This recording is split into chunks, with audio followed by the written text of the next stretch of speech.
संस्कृत भारतीतर्फे आज 7 जानेवारी 2024 रविवार रोजी दुपारी 12 वाजेच्या दरम्यान नंदुरबार शहरातील श्रॉफ हायस्कूलच्या सभागृहात जिल्हा संस्कृत संमेलन संपन्न झाले.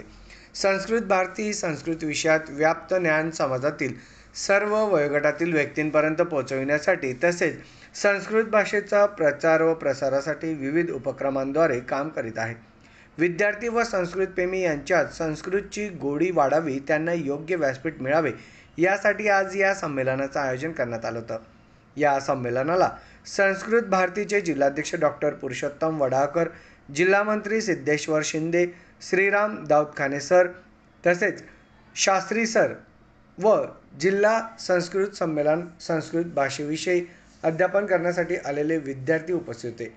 विविध प्रदर्शनाचं आयोजन या संमेलनात करण्यात आलं होतं.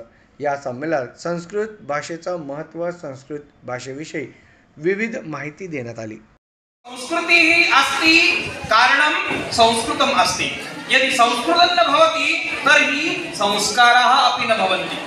यदि संस्कृतं न भवति तर्हि भारतं न भवति. यदि संस्कृतं न वर्धते तर्हि संस्कृतिः न वर्धते.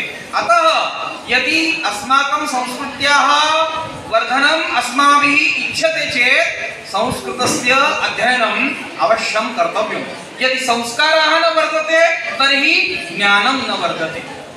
अतः संस्कृत भारतं नाम समर्थ भारतं. संस्कृत भारतं नाम विज्ञान भारतं. संस्कृत भाषा केवला न आध्यात्मिक भाषा, न केवला कर्मकाण्डस्य भाषा, किंतु संस्कृत भाषा ज्ञान भाषा, विज्ञान भाषा, तंत्रज्ञान भाषा वर्तते. अतः सर्वैः संस्कृत भाषायाः अध्ययनं निश्चयेन एकाग्रचित्तेन कर्तव्यम्.